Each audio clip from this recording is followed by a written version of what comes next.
Katastrophe mündet. Diese Verantwortung ist uns sehr bewusst und niemand kann sie uns abnehmen.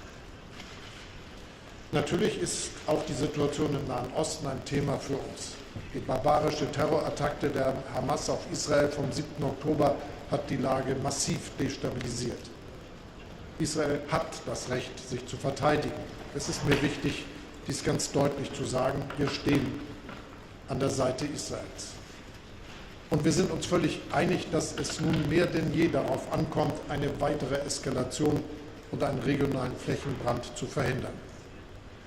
Mit dem Tod des Hamas-Anführers Simba, der für die furchtbare Terrorattacke verantwortlich gewesen ist, öffnet sich jetzt hoffentlich die konkrete Aussicht auf einen Waffenstillstand in Gaza, auf ein Abkommen zur Freilassung der Geiseln der Hamas. Joe, deine Bemühungen in diesem Konflikt haben wir immer unterstützt und werden das auch weiter tun. Unser gemeinsames Ziel bleibt ein glaubwürdiger politischer Prozess hin zu einer Zwei-Staaten-Lösung. Dafür engagieren wir uns mit voller Kraft. Im Libanon arbeiten wir daran, dass der Konflikt baldmöglichst in einen diplomatischen Prozess mündet. Dabei ist klar, die Menschen im Norden Israels müssen frei von Furcht und in Sicherheit leben können. Und der Libanon verdient eine selbstbestimmte Zukunft, Stabilität und Sicherheit. Dein Besuch war eigentlich für vergangenen Freitag geplant. Er musste aber wegen der schlimmen Wirbelstürme verschoben werden. Ich freue mich, wie schnell du nun Gelegenheit gefunden hast, ihn nachzuholen. Das gibt uns die Chance, ausführlich über die schwierige Weltlage zu sprechen. Zunächst bilateral und später auch mit dem französischen Staatspräsidenten Emmanuel Macron und dem britischen Premierminister Keir Starmer, die noch zu uns stoßen werden. Meines Erachtens braucht es solche Gespräche auf höchster Ebene, um in wichtigen Fahrten Fortschritte zu erzielen. Dear Joe, thanks again for taking the time for this visit. It is a strong signal of our transatlantic unity and of our friendship. Please. Well, Chancellor, Olaf, it's great to see you again. And I do apologize for having to cancel the first time around. But we did have a crisis in our southeastern border with hurricanes and tornadoes. But we're here because Germany is my country's closest and most important of allies. When Putin launched his brutal invasion of Ukraine, you reminded us all why this alliance is so essential. Under your leadership, Chancellor, Germany rose to meet the moment. You showed the wisdom to recognize that this war marked a turning point in the history, an assault on the very principles that have protected peace and security in Europe for more than 75 years.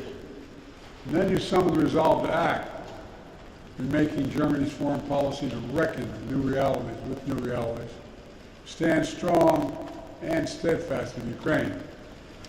America and Germany are the two largest supporters of Ukraine in its fight for survival as a free and independent nation. As Ukraine faces a tough winter, we must sustain our resolve, our effort, and our support. Now, I know the cost is heavy, so make no mistake, it pales in comparison to the cost of living in a world where aggression prevails, where large states attack and bully smaller ones, simply because they can. Today, the Chancellor and I are going to discuss ongoing efforts to surge support to Ukraine's military, to shore up Ukraine's civilian energy infrastructure, which is under constant assault and bombardment from Russia, and to help Ukraine recover by unlocking the value of frozen Russian assets. I also want to recognize Germany's decision to spend 2% of their gross domestic product on defense. Please keep it up because it matters. Our alliance with Germany extends far beyond Ukraine and Europe. It's global. Today, the Chancellor and I will discuss regional security in the Middle East, including the ongoing domestic efforts regarding Lebanon and Gaza. The death of leader Hamas represents a moment of justice, He had the blood of Americans and Israelis, Palestinians and Germans and so many others on his hands. I told the Prime Minister of Israel yesterday, let's also make this moment an opportunity to seek a path to peace, a better future in Gaza without Hamas. And I look forward to discussing Iran. Olaf and I spoke the morning after Iran launched 200 ballistic missiles at Israel earlier this month. With our G7 counterparts, we agreed to coordinate our response to sanctions and other measures. And that is what we have done. I'm grateful for Germany's cooperation in holding Iran accountable for destabilizing policies, including providing missiles and drones to Russia to use against Ukraine. And just this week, the European Union followed Germany, the UK, and France in sanctioning Iran's leading airlines. This followed our own oil sanctions. This coordination is going to have to continue. I also want to thank Germany for standing firm against the vicious surge of anti-Semitism, hatred, and extremism we're witnessing today, some of it fueled by foreign misinformation.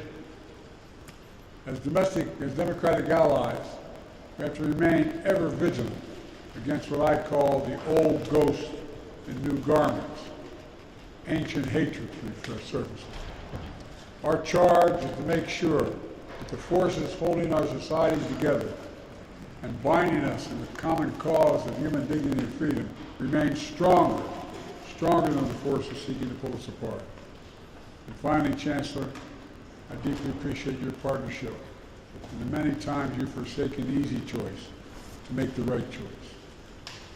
Your act of statesmanship and friendship has made possible a safe return of unjustly detained Americans and Germans and the reunion of brave Russian dissidents to the families. Thank you, thank you, thank you. I value our conversations, and I look forward to this one in particular.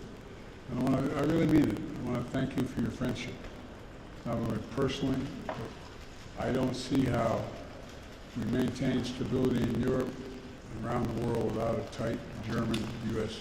relationship. And you're the leader to do it. Thank you. Mr. President, when will Ukraine receive NATO membership, sir? Do you support Zelensky plan, Mr. President?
Nice to meet you.